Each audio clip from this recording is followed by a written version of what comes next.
নমস্কাৰ। তো প্ৰথমে সকলোৱে ধন্যবাদ জ্ঞাপন কৰিছোঁ। আমাৰ যিটো GT পাছ কৰিলে সিহঁতক আৰু কোৱালিফাই কৰিলে সিহঁতক অশেষ কংগ্ৰেচুলেশ্যন জ্ঞাপন কৰিছোঁ। আৰু আমাৰ থাম্বনেইলত দিয়াৰ দৰে LP UP যিটো সেইসকলৰ কাৰণে গুড নিউজ হয় যে অহা এক মাহৰ ভিতৰত 1157টা কেণ্ডিডেট ল'ব। আৰু সেইটো আমাৰ প্ৰমোদ বড়ো ছাৰে বসুমতী 2.0 ক'লে।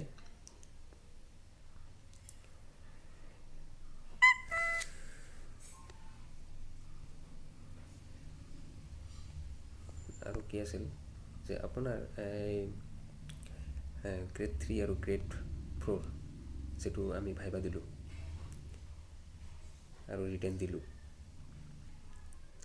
তো এইটো বাৰু আৰু গুড নিউজ এটা আছে। তাৰে হ'ল ডিচেম্বৰৰ ভিতৰত আমাৰ এইটো এটা এক্সাম হ'ব পাৰে, যিহেতু ভাইবাত এইটো 80 মাৰ্কত মানে ৰিটেন টেষ্ট হোৱা নাই, তো এইটো বাৰু হ'ব পাৰে। আৰু গ্ৰেড 3তো অলৰেডি হৈ গ'ল, তাৰে 500-600 মান মানুহ ল'ব। লগভগ 280জন গ্ৰেড 4ত ল'ব।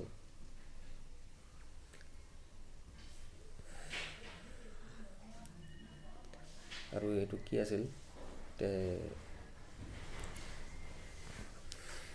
সহজে আছিল, যেনিবা গ্ৰেড 3ৰ কুৱেশ্যনকেইটা মই চাইছোঁ আৰু গ্ৰেড 4ৰ ভাইবাও ইমান এটা হাৰ্ড নাছিল। তে এইবাৰ LP UPৰ কথাটো আহি যাওঁ যে LP UP মোটামুটি ধৰক সকলোৰে কাৰণে ভালেই হ'ব, কাৰণ যিহেতু GT PGT সকলোৱে পাই গ'ল, বেছিভাগ পাই গ'ল, তো অলপ কাট অফ কমিব। তাৰে আৰু কি কৈছে যে ছাৰে, আমাৰ হিমন্ত মামাই কৈছিলে যে এইবাৰ সকলো মানে এটা টেটৰ ওপৰত বেছ কৰিয়ে দিব, বাকী অলপ ভেলু কম, যিটো টেটত মানে মাৰ্কটো বেছি ধৰিব বুলি। তো দেখা যায়। আৰু এটা কথা আছিল কি যে গ্ৰেজুৱেশ্যন মাৰ্কটো আৰু এক নহয়, কিন্তু গ্ৰেজুৱেশ্যন থাকিলে আপোনাৰ হাই ছেকেণ্ডেৰী ইমান এটা ফ'ল' নকৰে।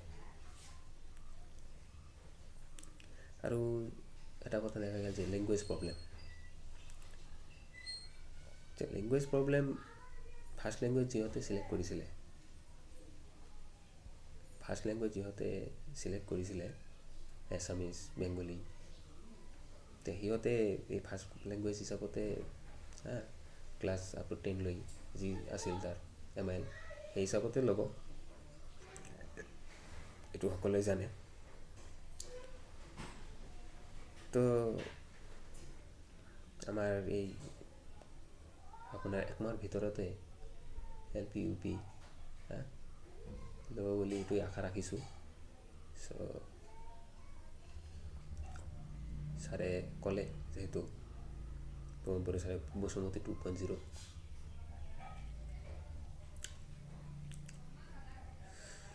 তো সকলক এইখিনিয়ে আৰু ধন্যবাদ।